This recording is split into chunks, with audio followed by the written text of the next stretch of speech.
Przed wyruszeniem w drogę należy zebrać drużynę. To zdanie zawsze pamiętam z podróży po wirtualnych światach gier komputerowych, w które kiedyś grałem, a teraz zostałem członkiem drużyny Driven Far. Podróżników amatorów, którzy własnymi samochodami chcą objechać świat, tym razem postanowili przejechać jedną z najtrudniejszych offroadowych tras na świecie, australijski Canning-Stock Road. Ta wyprawa nie zaczęła się najlepiej, dlatego że z portu nie mogliśmy odebrać samochodów, które zostały wysłane z Polski 3 miesiące wcześniej. Ja obserwuję to z perspektywy człowieka, który rozumie procedury, natomiast widzimy, że to nie chodzi o jakieś przedmioty, z którymi mielibyśmy problem, tylko przerzucanie się dokumentami. Tak? Jesteśmy proszeni któryś kolejny raz o przesłanie tych samych dokumentów. Nie ma powodu, który jest bezpośrednio Nie ma. podany. Dla nich nie ma powodu, a jak zaczniesz im zadawać pytania, to ci mogą po prostu położą cię gdzieś na półkę i możesz 3 tygodnie czekać. Wszystko, co trafia do Australii, musi przejść ostrą kwarantannę w obawie o to, żeby nie zanieczyścić tutejszego ekosystemu jakimiś żyjątkami z Europy. Dlatego naprawdę te samochody były mocno przygotowane i wyczyszczone, szczególnie, że po powrocie z Rosji nie wyglądały najlepiej. Cześć Marcin, na co dzień zajmuję się ubezpieczeniami.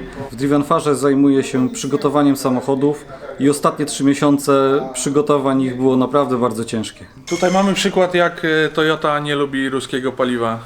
Czyli Marcin, zapalaj.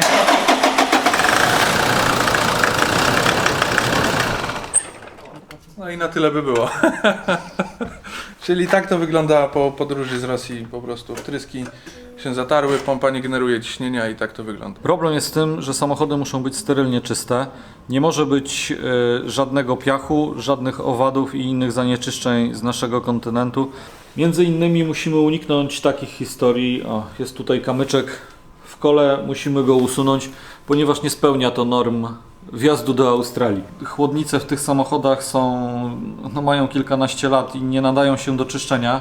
Musimy wymienić je na nowe. Musimy zdemontować fotele, zdemontować podłogę, wyczyścić, wymyć. Wydaje się to naprawdę niewykonalne, ale cóż, lubimy wyzwania. Już nawet nie chce mi się o tym opowiadać. Miesiąc to mnie praktycznie nie było w domu. Nazywam się Artur, w Drivenfarze zajmuję się przygotowaniem samochodów. Wiesz, jaki to jest stres, mając na uwadze tą odpowiedzialność całą, co będzie, jakby te samochody odpukać nie dojechały, to chyba mnie tam chłopaki zostawią na tej pustyni.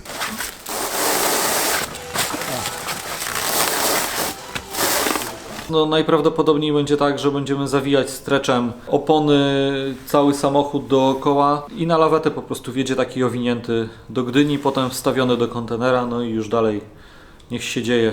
Nikt nie mówi o tym, że samochody miały jakieś zawartości, których nie powinny mieć, że przemyciliśmy lub też sprowadziliśmy coś, czego nie powinniśmy robić. O tym się w ogóle nie mówi, mówi się tylko o papierach. I niestety nie ukrywam, że to mnie właśnie strasznie przeraża. Niestety był już piątek, więc decyzje w sprawie samochodów i tak mogły zapaść najwcześniej w poniedziałek. Dlatego, żeby poprawić sobie troszkę humor i nie marnować czasu, wynajęliśmy 2 osobówki, żeby troszkę zwiedzić okolicę. Oto dmuchanko na początek. Tak? Dokumenciki. Nasz kolega Szymon ma nową torbę typu sakwa i robił śniadanie, kroił kanapki i pomidory i z rozpędu do takiej torebki oto włożył nóż. I poszliśmy z tym nożem na Pinakle zwiedzać. I jakaś pani zadzwoniła i powiedziała, że się bała, bo jeden chodził z nożem. I to jest powód zatrzymania. Niestety w samochodach zostało całe nasze wyposażenie, ubrania, śpiwory, namioty, garnki itd. A z racji, że budżet był bardzo napięty, nocowanie w hotelach nie wchodziło w rachubę, serwowanie się w restauracjach również odpadało, dlatego padła decyzja, żeby kupić 2 najtańsze namioty, najtańsze wyposażenie jakie się dało, i w ten sposób udało nam się dotrwać do poniedziałku. To jest nasz zakup. To było dobre, jest i miski obiadowe, są kubeczki, łyżki, widelce, jest tu kubki, nie kapki, na drugie danie są miseczki, także mamy w zestawie zadychę wszystko. Dla 9 i powyżej 6+, to sobie poradzimy. Zupę gotujemy. Bo chcę się zdrowo odżywiać. Tak, może? Widelec mi został. Łyżka czy widelec? Jest jak jest.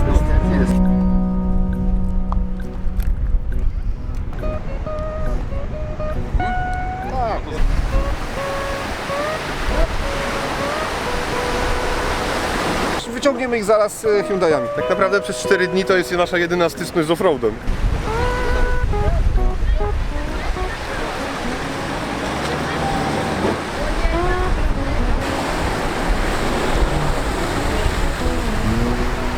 Prawdopodobnie mamy 2 samochody, które przeszły wszystkie procedury i będziemy je w stanie jutro rano odebrać. Będziemy czekali teraz na mailing i trzecie auto zejdzie jutro z samego rana. Powinno, jeżeli nie dzisiaj po południu, także wielka szansa, że jutro odbieramy te auta i w drogę i ruszamy. Kamień z serca, kurczę, Zatankowanie. i w końcu domy będziemy mieli.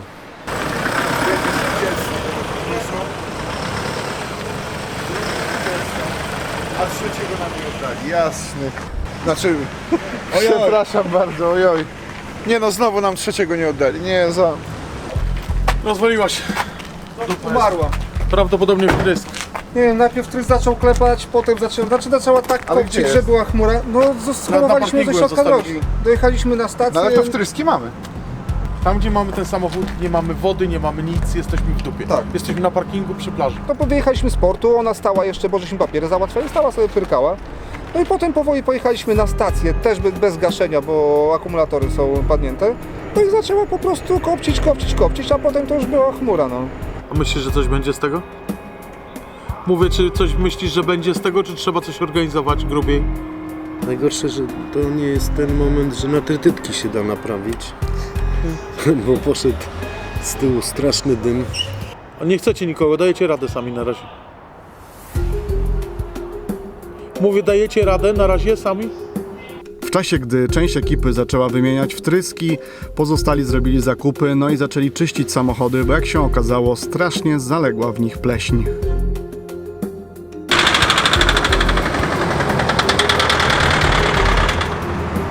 Niestety, jak słychać, nie były to wtryski. Problem polegał na tym, że w ekipie nie było zawodowego mechanika, który szybko i skutecznie zdiagnozowałby tą usterkę. Coś leci, to ciurkiem. To ciurkiem leci. Olej. No jedno jest pewne, że ten samochód był najlepiej przetestowany ze wszystkich. Bo był jeżdżony 2 tygodnie po wymianie filtrów, wszystkiego, co było w ten. Sytuacja z godziny na godzinę robiła się coraz bardziej nerwowa, dlatego że było już za późno, żeby gdzieś podjechać do warsztatu. W końcu udało się wydzwonić Polaków, którzy mieszkali gdzieś w okolicy, no i to właśnie oni przyjechali pomóc w diagnozie. Znaczy to. Panowie, jak będziecie podchodzić logicznie do tego silnika, nie rozwiążecie problemu. To jest alogiczny kurwa silnik.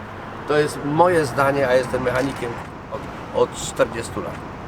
Najgorsze jest to, że mamy na to mało czasu. Mieliśmy wyjechać już 4 dni temu. Teraz mamy na to, żeby dojechać do Darwin przez Henning.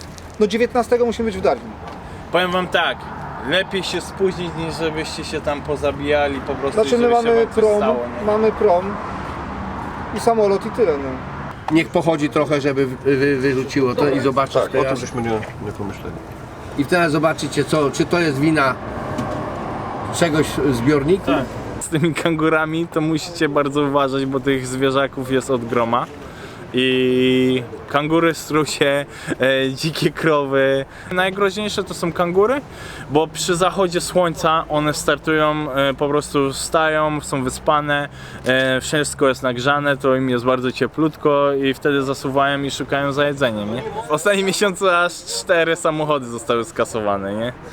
Mogę powiedzieć, mieszkam tu 7 lat i widziałem dużo ciekawych różnych rzeczy, co tutaj się dzieje i dlatego mnie przyszło zdziwienie, że chociaż powinniście mieć jeden samochód, który jest prowadzący ten cały wasz konwój z orurowaniem, czyli z burbarami po prostu z przodu samochodu, nie? Że ten samochód ma coś stalowego, co jest w stanie zatrzymać tego zwierzaka, nie? To oderwać, zobaczyć jak ten silnik pracuje bez bez turbo. Leci z dołu, stąd aż kurczę tam wywaliło przez karton. No turbo nawala. Doszliśmy do tego, że padła turbina. Mamy zapasową, ale chyba nie do tego samochodu. Aha, taka jest informacja z ostatniej chwili, tak? Tak. Aha. Jest tu jakiś warsztat od turbin? Żeby nam tą turbinę zregenerowali? Ale to chyba lepiej mieć zapasową nawet nie do tego samochodu niż żadną. Ręce mnie padają. Płakać mi się chce. Węże dookoła, żmije, kangury skaczą. Korzystając z okazji chciałem zapytać, czy polski naród różni się tutaj od lokalnych Australijczyków? Oni by się poddali, poszli spać? Oczywiście. By się w ogóle do tego nie zabierali. Tak? Nie.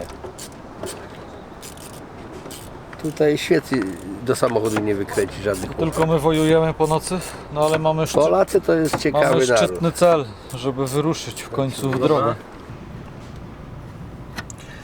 Jeszcze 1564 śrubki, trylion spinek, miliardy 200 opasek, 4 litry wylanego na czoło oleju.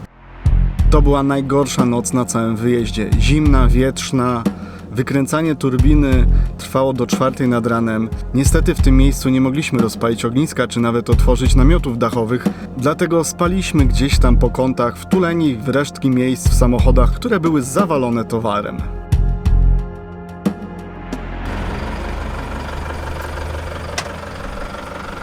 Dzisiejsza noc była tragiczna. Wszystko kurwa nas boli. Stawy, kolana, sakra. Żyjesz? Żyję. Co to za życie? Od rana trwały dramatyczne próby znalezienia warsztatu, który w tempie ekspresowym podjąłby się regeneracji turbiny. And we had a turbo to replace, but looks like the one we had, it's not exactly this what we need. Myśleliśmy, że naprawa Toyoty w Australii będzie banalnie prosta, dlatego że Australia z Toyotami stoi. Wszędzie widzieliśmy te samochody. Niestety nie było tak łatwo, więc wcale się nie dziwię, że nerwy puszczały. Tomek pisze do tego forum, tego Four-Wheel Drive tutaj, tak? No. Pisze do nich, a oni mówią, wszystko rozumiemy, ale to wiesz, trzeba zadzwonić, się zaprezentować. Mamy problem, trzeba dupą ruszyć. A najlepiej to skorzystajcie z naszego najlepszego partnera, naszego klubu. I nie ma tej dobrej woli. Nie, może nie tyle, że nie, dobra wola i nie. Pokazywanie jej jest. Tylko ona się niczym nie wiesz, w niczym nic za tym nie idzie. Idziesz gdzieś ulicą i wszyscy, zauważ, że wszyscy ci się kłaniają, mówią hello. Podejdź do niego i powiedz, kurwa, wiesz co, noga mnie boli, byś mi pomógł coś. O, mówi, ty, tam jest telefon, idź emergency, zadzwoń. W końcu turbinę udało się zregenerować, a prowizoryczny warsztat użyczyła nam oczywiście polska rodzina. Jesteśmy szczęśliwi, bo już mamy turbinę. Co prawda jeszcze nie zamontowaną do końca, ale mamy specjalistów lokalnych, pomagają nam. To jeszcze potrzebujemy, wtedy miałeś przewód odkręcałeś z dołu. Który? Ten olejowy? Ten olejowy. Z boku. O czym teraz myślimy? Jak fajnie jest na urlopie. Jak do wpuszczania powietrza? O tym, kiedy ruszymy. Taki urlop może być pasjonujący. Tylko się koledzy w smarach zmieniają. Jedni siedzą, pauza, drudzy grzebią. I tak od wczoraj. Odpalamy? No pal. Odpalam. Dawaj.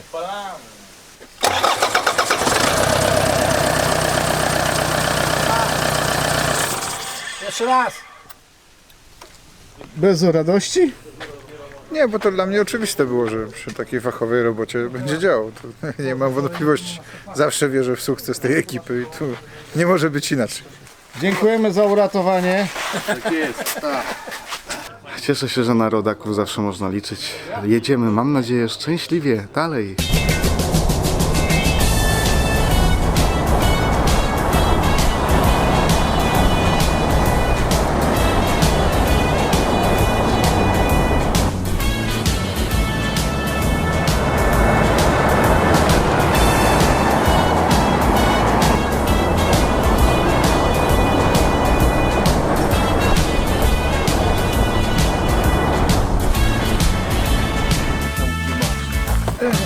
Tam są ekspandory, tak. Dzień dobry. To będzie na muchy taka siatka? Nazywam się Marcin. Robię pawlarz dla swojego kolegi Adama, gdyż spada mu gitara. Jestem najlepszym specjalistą do spraw pawlaczy, dostępnym w tej chwili, także zlecenie wygrałem bez przetargu. Na co dzień zajmuję się doradztwem i pośrednictwem ubezpieczeniowym. W Driven Farze zajmuję się zaszczytną funkcją koordynowania wyjazdu. Ciężka praca. Raczej maile, które otrzymują koledzy, nie są miłe. Ciężka praca. Zawsze im coś zlecam, zawsze dokładam. Wszyscy uważają, że powinni mniej, a robią więcej. No ale na końcu jest finalny efekt na plus dla wszystkich, także przed samym wyjazdem wybaczają mi całoroczne grzechy. 47 to było piwo dla mechanika. drugi rachunek. Przepraszam. Ja już nie piszę. Taki był kontrakt, tak? On No powiedział, będzie cena i jeszcze musi być piwo. I Dobrze, naprawa piszę. turbo. Na co dzień się zajmuję, no można powiedzieć, jestem hydraulikiem i przedsiębiorcą budowlanym. W Drivenfarze zajmuję się finansami. Najbardziej przerąbane z kasą jest przed samym wyjazdem. Wtedy wszystko się sypie, te klocki Lego trochę się rozpadają, trzeba to ogarnąć, trzeba z czegoś zrezygnować.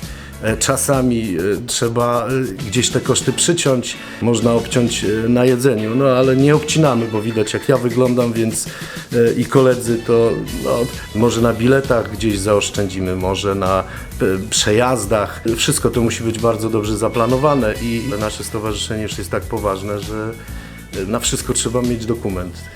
Kolejne pół dnia trwały przygotowania aut, żeby spokojnie wjechać na trasę.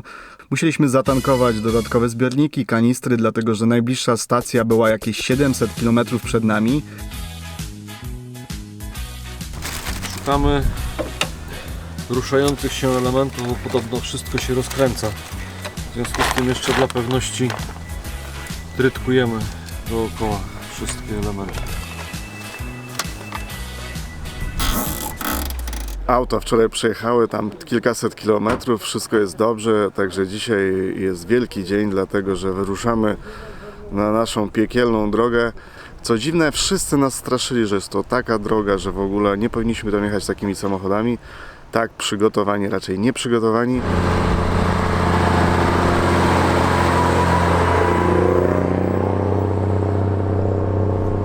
Czujemy się jak ubodzy krewni? No chyba mamy najmniejsze samochody w tym kraju, no ja już nie wiem. No, myślałem, że te Hyundaie były małe, ale widać, że na Koenigu i nasze Toyki są za małe. Tak naprawdę jest to jedyne urządzenie, które ratuje nas w sytuacjach kryzysowych i daje nam kontakt ze światem. Możemy wysyłać SMS-y poprzez satelitę i do tego wcisnąć przycisk SOS, jeżeli coś się stanie. Wtedy służby ratunkowe za wszelką cenę będą starały się do nas dotrzeć. W Drivenfar ja zajmuję się logistyką wysyłki samochodów i mapami, czyli tym, gdzie jedziemy, gdzie skręcamy w prawo, gdzie w lewo. Koenig, czyli Koenigsegg, no to jest jedna z najbardziej trudnych, niedostępnych i pożądanych tras offroadowych w Australii i na świecie. Zrobimy około 5000 km, z czego 2000 to będzie totalne odludzie, czyli taki prawdziwy outback, 3 pustynie, 3 rezerwaty. Dla mnie, człowieka, który spędził prawie 12 lat w Australii, ten wyjazd i ta część naszej wyprawy jest gigantycznym przeżyciem. Mamy przejechać odcinek, który dla wielu okazywał się już trudny, na tyle trudny, że się z niego wycofywano lub zaprzestano dalszej wyprawy. Czyli jest i strach, ale jest i adrenalina. No i to, co nie daje spać, że nie wiadomo ile dziennie możemy przejechać. To może być 30-50 km, a może i 2, a może i 100. Tego nikt z nas nie wie. Taką przestrzeń znaleźć tu, gdzie żyjemy, jest bardzo trudno i to jest naprawdę ogromne przeżycie. Zdać sobie sprawę, że jest człowiek sam, jeden albo w małej grupie, a wokół zupełnie nic, to trochę tak jak wylądować gdzieś na Księżycu może.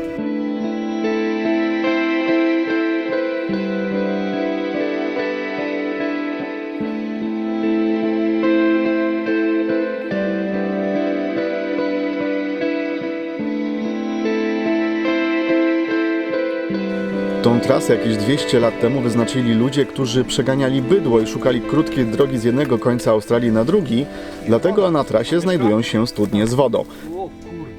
Przy betoniarce się robiło za dzieciaka. Czekaj, Łazar. U babci na wsi się robiło przy betoniarce. Uważaj, pry. No chyba nie wiem, czy Dajek by chciał pić to. Chodź, teraz odbierzesz? Whisky. Adam Stej nie będziemy pić. Szambo, nie, weź ręką sobie. Ale od czasu do czasu można spotkać całkiem fajną studnię z dobrą wodą, no i to jest czysta przyjemność, kiedy po paru dniach można się wreszcie umyć.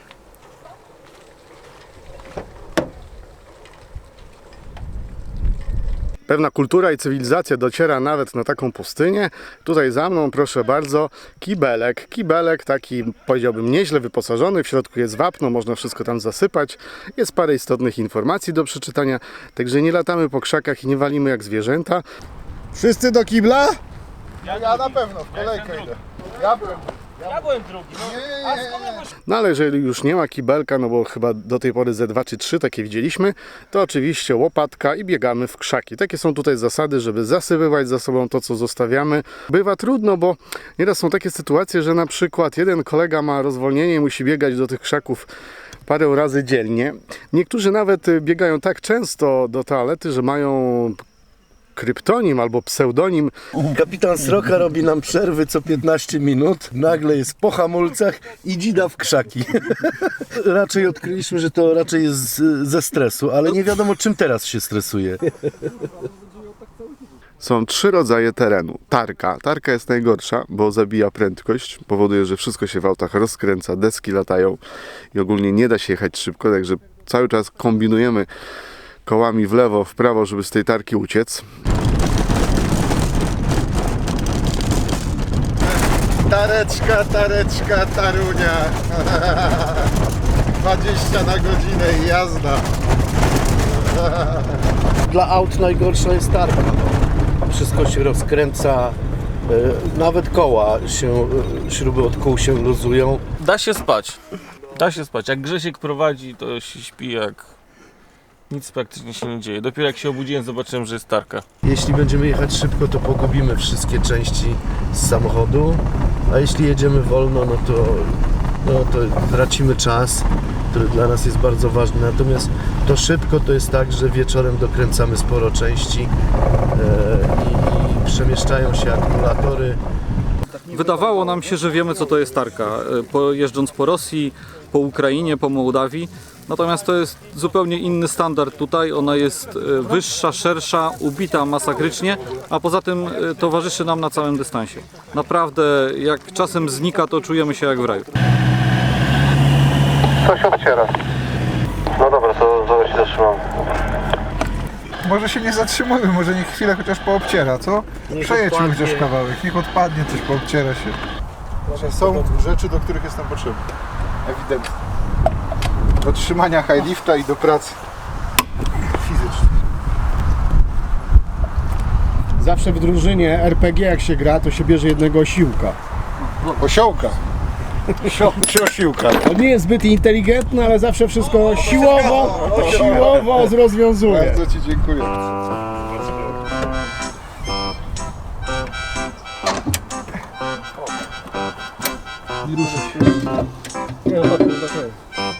Szukamy tego, co stuka w zawieszeniu, ale nie możemy się dopatrzyć.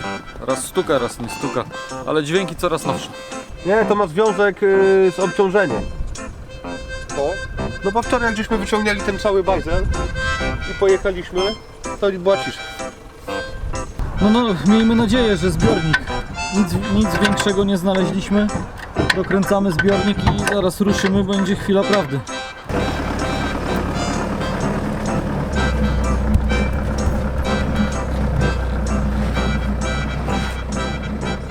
Znalazłem jakąś pozycję, nie wiem jaka to jest, ale może się prześpię.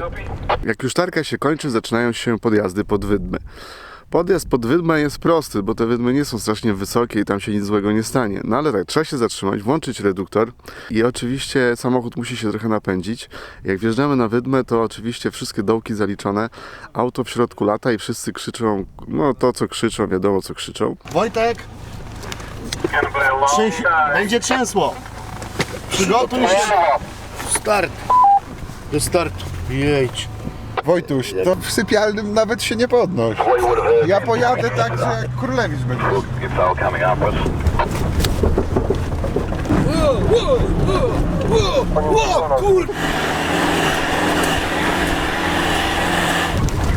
Kurna mać! Pasaj! No, delikatnie! Kurna mać! Z czego się cieszysz, kurwa? Jest! Masakra! Już mnie głowa boli i dupsko. On się trzyma jak narodowicz, a my za Adamem płaczemy z człowieku. Powiedz Adamowi jak z tyłu, jaka jazda. Ja kieruję, on z tyłu, jako mięso jedzie armatą. Ja mam nieodparte wrażenie, że robią to po złości. Nie! Słuchaj, na reduktorze jedź! Na reduktorze jest, spalisz olej w skrzyni.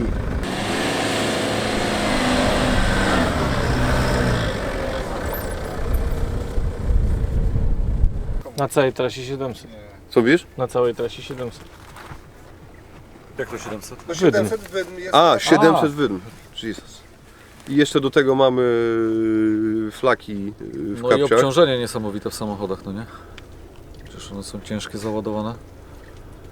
Znaczy no nie mamy wyjścia, no musimy przejść do przodu, no. 700 wydm piaskowych i kamiennych. Zobacz. Każda kreseczka czerwona to jest jedna wydma. To mamy jeszcze na dzisiaj, na jutro. I tutaj gdzieś dopiero się robi trochę mniej. No i trzeci rodzaj terenu to są jeszcze kamienie. Kamienie też są niedobre, bo cały czas trzeba jechać wolniutko. Także no, zdarzają się odcinki takiej fajnej, prostej, gdzie można polecieć 60 nawet, no ale nie wiem, czy było ich z 10 km. Także tarka, wydmy, kamienie, no i to jest cała różnorodność tej trasy.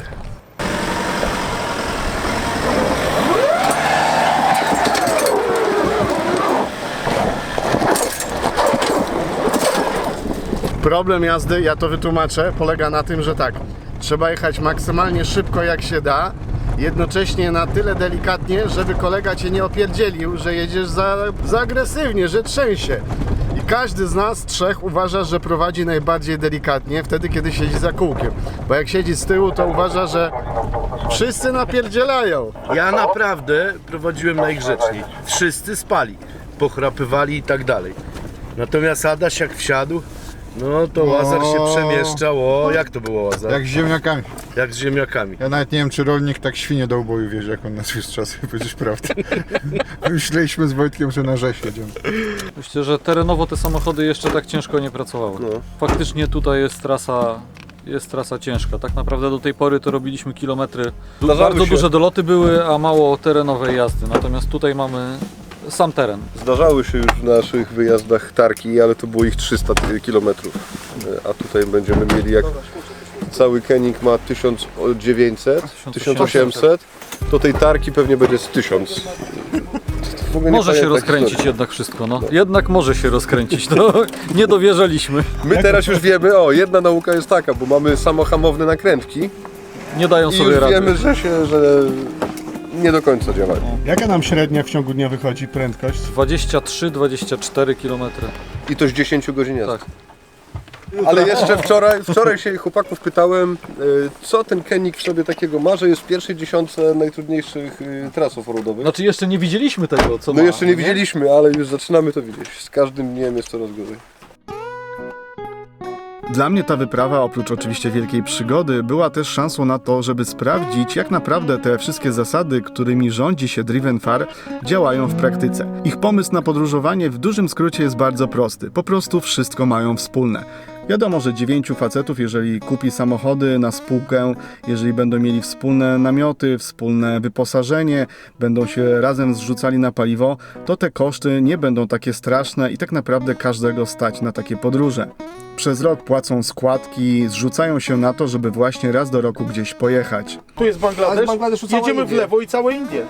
I załóżmy, że jedziemy, nie wiem, do Karachi, do Pakistanu. To jest nasze ustalenie z Warszawy przed wyjazdem, ponieważ za późno zaczęliśmy załatwiać Australię, to ustaliliśmy przed wyjazdem, że jak już dotrzemy na Koenigsegg, to zaczynamy planować następną, żeby nie było na ostatnią chwilę. I oto proszę, słowo stało się ciałem. Birma nie jest taka mała, zobacz, ona jest wielka, co? Nie jest mała, ale jest zamkniętym krajem, no mówię ci. Tutaj nie ma kierownika, dyrektora, samca alfa. Wszystkie decyzje są podejmowane wspólnie poprzez głosowanie. Taka demokracja. Głosujemy nad tym, czy zostajemy tutaj i śpimy w samochodach, bo namioty w ogóle odpadają. Podejdźmy do sprawy Czy logicznie, wszyscy tak? są przede wszystkim? Tak. Przede wszystkim, czy jest kworum?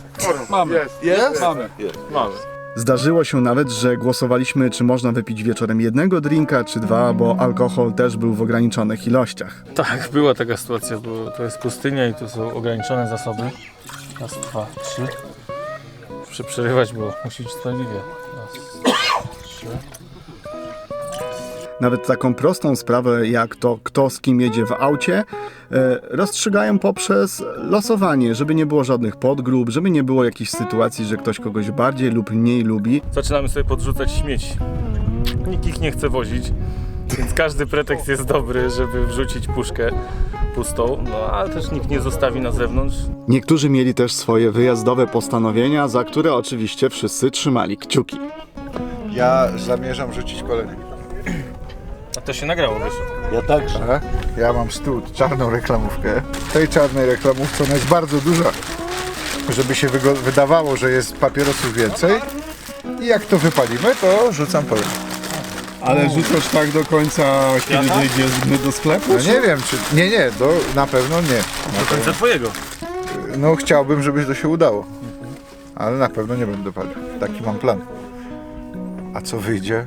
A dla kogo to robisz, powiedz? Dla ukochanej. Aha. Bo nie chciałbym, żeby z popielnicą mieszkała, bo tak mówią.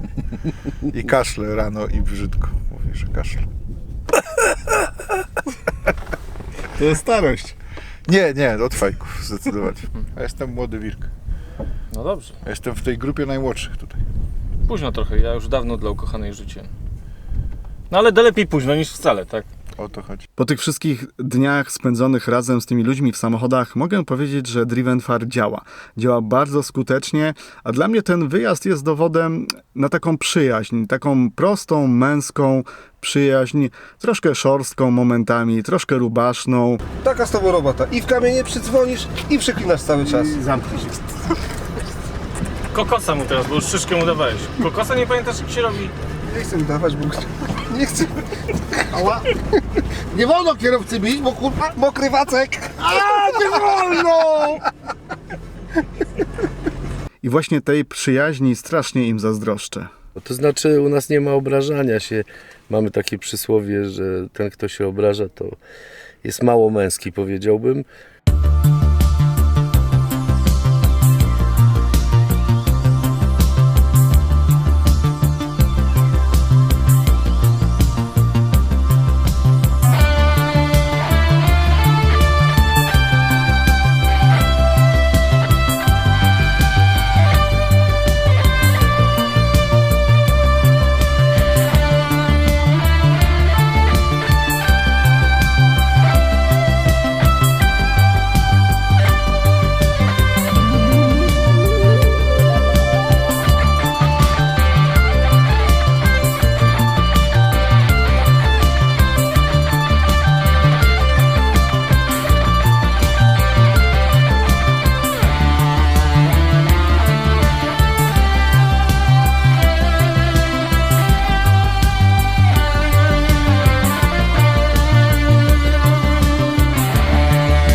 Garami, gotowaniem i jedzeniem zajmował się Grzesiek, który jest zawodowym kucharzem, szefem kuchni, także tutaj problemów nie było. Szczególnie, że do pomocy miał Szymona, bardzo ambitnego asystenta. Dzisiaj będzie wołowina z trawą cytrynową i z pire ziemniaczanym. Brzmi dobrze. Czy dobrze myślę, że codziennie jemy coś innego? Tak, takie są założenia planu żywieniowego, który stworzyliśmy na potrzeby tej ekspedycji. Czemu robisz tak dużo różnorodnych dań? To nie komplikuje tego, że trzeba różne zakupy robić? Że nie lepiej na przykład polecieć 3 dni na tym samym? No raczej koledzy by się zbuntowali i mógłbym przez pustynię na piechotę uciekać, także lepiej, żeby Sam byś nie szedł. lepiej, żeby było zróżnicowane. Sam byś jakby codziennie mieli jeść ryż. Ale coś takiego, co wszyscy lubią, na przykład wiesz, Ale to są różne gusta i guściki i mnie to nie interesuje, kto ma jaki gust. Ja robię to, co mamy, takie produkty. Mamy plan żywieniowy i się go trzymamy. I się go trzymamy. A ktoś, kto nie lubi wołowinki, to może jeść same pire ziemniaczane. Czy kuchnia kiedyś nawaliła? Codziennie rano. My nie możemy się wypowiadać na takie tematy.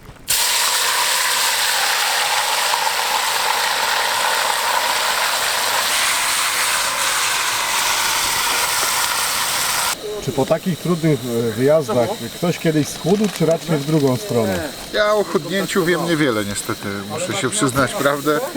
I ten wyjazd nie jest dla mnie trudny, bo w tej ekipie nie ma trudnych rzeczy, także to sama przyjemność.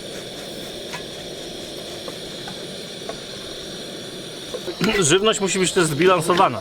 No tak mniej więcej, ja to się w ogóle nie znam. Tam Grzesiek mi opowiada jakieś pierdoły, że tam, żeby było białka z czymś tam, że jak już było mięso, to żeby już nie dawać mięsa. Ale on tam żywi dużo ludzi na co dzień, to wie więcej. Dobra. Panowie, zapraszam do jedzenia. A jak komuś nie smakuje, to...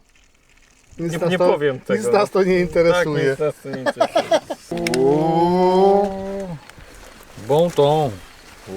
Dobrze to wygląda. Oj, oj, oj. No tam nie wybiera największych porcji. Wszystkie są takie same. Królik. 10 na 10. Pyszne. Widać po wyczyszczonym talerzyku. To jest w ogóle inna wyprawa niż były wszystkie poprzednie. Zawsze, na przykład jak jechaliśmy przez Rosję, to kupienie czegokolwiek, załatwienie czegokolwiek to była tylko kwestia czasu. No, za 500 km, za 400 km asfaltu na pewno będzie miasto i można będzie wszystko kupić, a tutaj nie wiadomo jak będzie.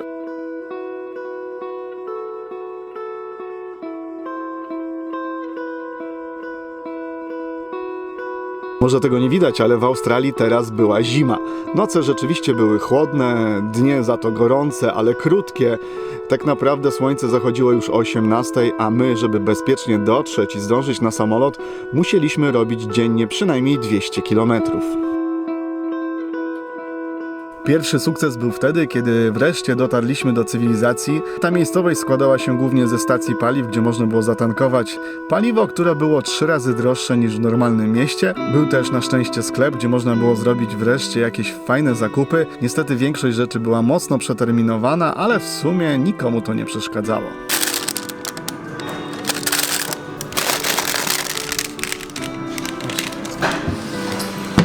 Bardzo drogie wszystko, jest niesamowicie drogie.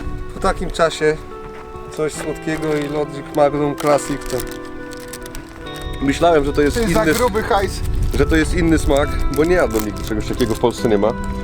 Ale jak pożyłem, to stwierdziłem, że chyba coś z tym nie halo. Jest delikatnie przeterminowany, tam 2 lata ledwie. Nie, tego się nie da zjeść. Jest przeohydne, muszę to przepić wodą. Grzesiu, jak smakuje? 2 lata przeterminowany produkt? No. Jest odporny na takie rzeczy. Wszystko mają przeterminowane. Od czasu do czasu na trasie zdarzały się też miłe momenty, jak chociażby kontrole. Ty, to strażnik Teksasu, papiery nam sprawdza. Tak, to strażnik Teksasu. Ranger nas przyjechał skontrolować nam papiery, czy mamy na ten odcinek, czy możemy przejechać tą częścią. W każdym z samochodów jest jakiś przedstawiciel aborygeński, także no niesamowita rzecz, naprawdę niesamowita rzecz. To są ich tereny i trzeba płacić za to, żeby jeździć i król wioski im 12 kazał jeździć. etatów jednak, jakby nie patrzeć, tak? Tak, król wioski kazał im jeździć z policją i oglądać. Jedno podwojenie to jest $50, a drugie nie pamiętam ile. Musiałem w papiery zajrzeć. To nie są rezerwaty takie jak w Polsce, że to jest rezerwat, nazywa się tabliczką na zielono, tylko tam naprawdę rezerwat to jest taki, że trzeba uzyskać zgodę, żeby tam wjechać. Do miasta wcale mogą nas nie wpuścić wszystkich, bo ja musiałem pisać, ile dni będziemy, ilu nas będzie, po co przyjeżdżamy, jakie paliwo, ile litrów, jakie jedzenie, czy będziemy chcieli zostać na noc, czy nie. To wszystko trzeba było pisać, bo to nie jest to dostępne dla każdego, także to jest takie coś innego, niedostępnego. W Europie, czy też w Azji, w tej naszej rosyjskiej, którą przyjechaliśmy w Japonii, to było wszystko bardziej dostępne. Tutaj to jest jednak niedostępne. W temacie lunchu to połączymy sobie lunch z chłodzeniem amortyzatorów. Więc szacowany postój o godzinie 13:15. Codziennie przed obiadem zgodnie z ustaleniami zaprawa, inaczej kuchnia nie wydaje. Proszę wrzątko. Ruch! Wyżej nogi Wojtala! Wyżej! Weźcie go, sam. Tego tak, koszulkę spada. I pajacyki! Hop! Hop! Hop! Hop! Hop! Hop! Hop! Hop! Hop! Podskakuj Królik, a ty co? Chory? Dobra, to się spocę! Dawaj, i przesiady, po 5! Raz! Dwa! 5! 3! Pompuj! 4! 5! Koniec! Do obiadu! I kiedy wreszcie przyzwyczailiśmy się do tej tarki i znaleźliśmy takie pozycje, gdzie dało się pospać, kiedy wreszcie nauczyliśmy się delikatnie i subtelnie wjeżdżać na te wydmy, pojawiły się awarie w ilościach hurtowych. No dobra, to teraz zrobimy sobie przerwę. Zagotował się płyn od wspomagania. Normalnie w takich sytuacjach bierze się zapasowy, dolewa i jedzie dalej. Tutaj nie wiadomo dlaczego tego płynu nie było na liście. Do mostu hamulcowy. Nie ma takiej pozycji. Sytuacja została rozwiązana w taki sposób, że strzykaweczką pożyczyliśmy trochę płynu z 2 pozostałych samochodów i jest szansa, że będzie ok, chociaż nie wiadomo dlaczego ten płyn zniknął. Chociaż dzisiaj miałby być taki radosny dzień, dlatego że na liczniku pojawiło się 900 km, czyli można powiedzieć, to jest połowa naszej trasy. Pozostała część ekipy nie marnuje czasu, zrobili kanapeczki, także każda chwila tu jest cenna i każdą wykorzystuje się do ostatniej kropli oleju do wspomagania.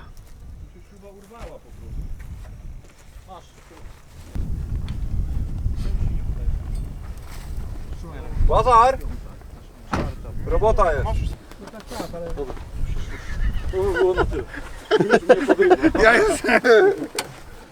Wcześniej sobie koledzy radzą, a później jestem ja potrzebny. Nie, uciekaj! Złapałem. Wisisz mi flaszkę. Tak jak niektórzy podróżnicy jeżdżą i się z nimi rozmawia, no to on mówi, że wracają do Polski po takiej wyprawie, nie wiem, za 2-3 miesiące. On dokładnie nie wie. Więc dla niego awaria samochodu, którą musi usuwać na pustyni, czy ona potrwa 2 dni, czy 3 dni, czy 2 tygodnie, no to on jakoś sobie z tym poradzi. Natomiast my nie mamy nawet 2 dni na naprawę samochodu. Niestety zdążyliśmy zjeść obiadek, przejechaliśmy dzisiaj, nie wiem, 60 km. No i znowu naprawianie, kombinowanie i tak dalej. Odkręciła się śruba od zwrotnicy, a chyba nawet 2, jak nie 3. No i koło zaczęło skręcać w swoją stronę. Dodatkowo każda taka awaria powoduje to, że dla bezpieczeństwa sprawdza się te same punkty w pozostałych samochodach, co oczywiście zajmuje trochę czasu, bo klasycznie najpierw trzeba zrzucić koło, a żeby zrzucić koło to trzeba podłożyć high lifta, a high lift wiadomo, że bywa niebezpieczny, to wczoraj się o tym przekonaliśmy. Także w sumie prosta rzecz powoduje, że godzinę mamy w plecy. Generalnie te kłopoty się już nawarstwiają. Tak naprawdę to już codziennie mamy coś. Ważne, żeby ta śrubka w końcu tu weszła i trzymała, bo tak to nie będziemy mogli skręcać, a to słabo by tutaj było. To nie są poważne awarie w warunkach domowych, ale na pustyni mogą przyrosnąć. Ale sobie poradzimy. Tym razem sobie jeszcze poradzimy.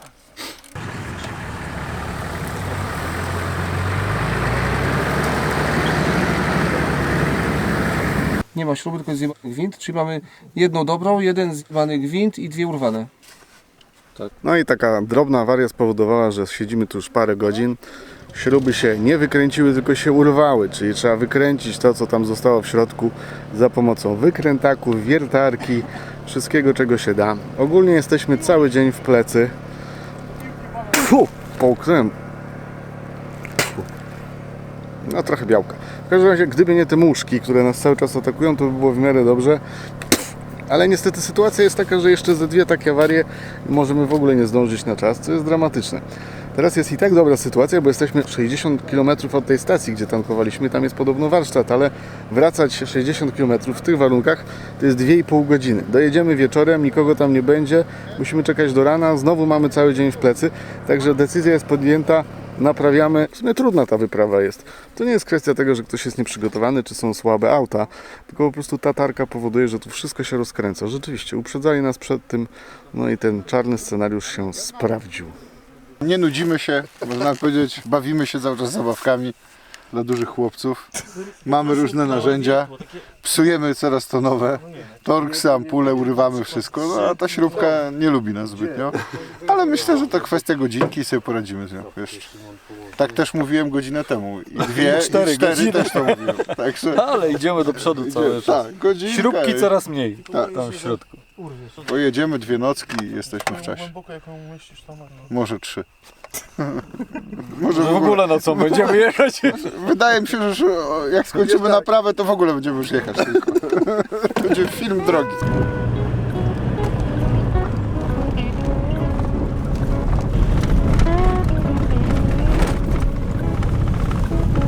Wczoraj udało nam się usunąć usterkę i zaczęliśmy jechać całą noc.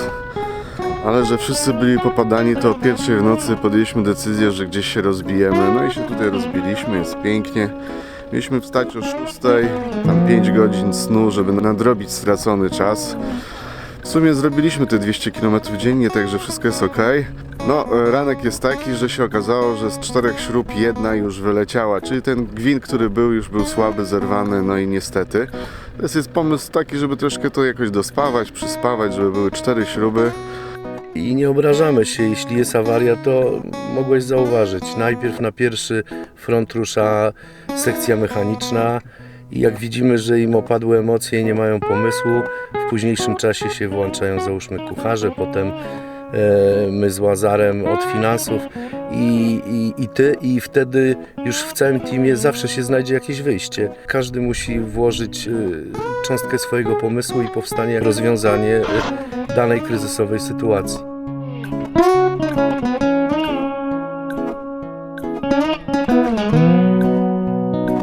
Jest niewiarygodne, ile przejechaliśmy? 2 km? Odpadł nam zbiornik dodatkowy od paliwa. Zdążyliśmy skasować jedną awarię. Nie no, ja się rozpłaczę, no. Boże, jedyny... Zdążyłem zdjąć buty i się ułożyć. Miałem nadzieję na chwilę odpoczynku.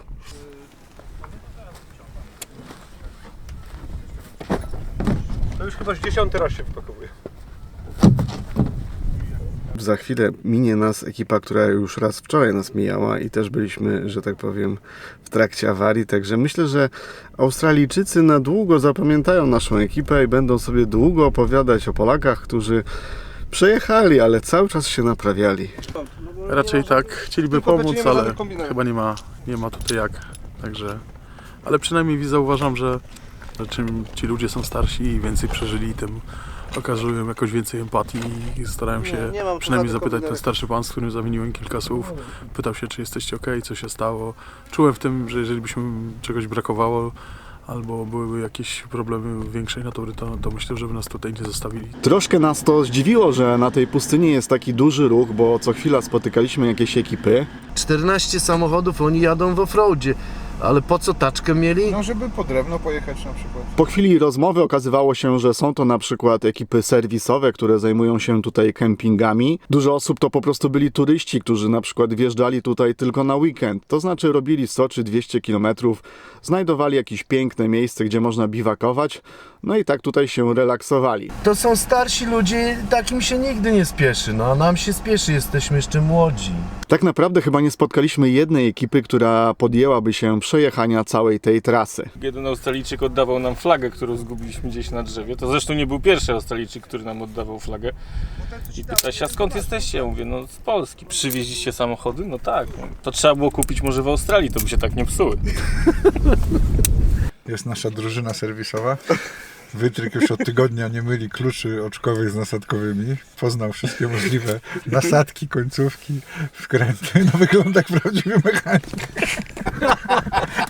Wisi mu Samara, koszulkę ma wtytłaną, tą czapkę na bakier. No prawdziwy polski mechanik. Ręce mam smażę od tygodnia. Ta skrzynka im się przy każdym otwarciu rozpiszczają te nakrętki. O, wszystko mu wypadło.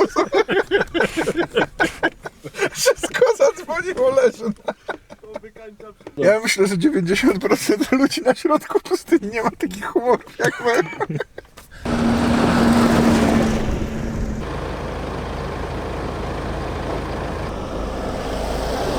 No jak Rumunii wyglądamy, co tu gadać.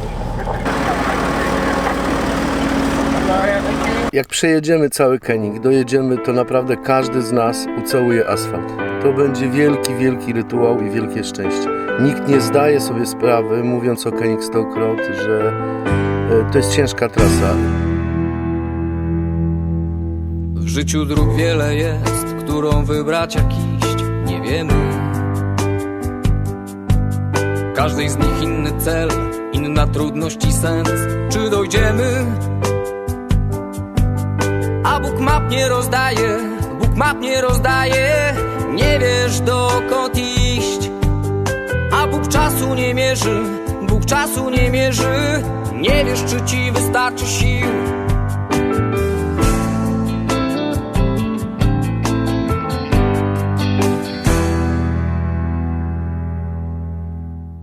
Potykasz się, potem wstajesz lub nie, zależy. Na rozstajach tych dróg może spotkać cię wróg, co nie wierzy. A Bóg map nie rozdaje, Bóg map nie rozdaje. Nie wiesz dokąd iść. A Bóg czasu nie mierzy, Bóg czasu nie mierzy. Nie wiesz, czy ci wystarczy sił na wędrowanie, na wędrowanie. Mówię tobie, wiarę miej, w drodze swojej nie ustawaj, żebyś doszedł dokąd chcesz. Niech marzenia staną się twoją nocą, twoim dniem, głosem serca w życiu kieruj się.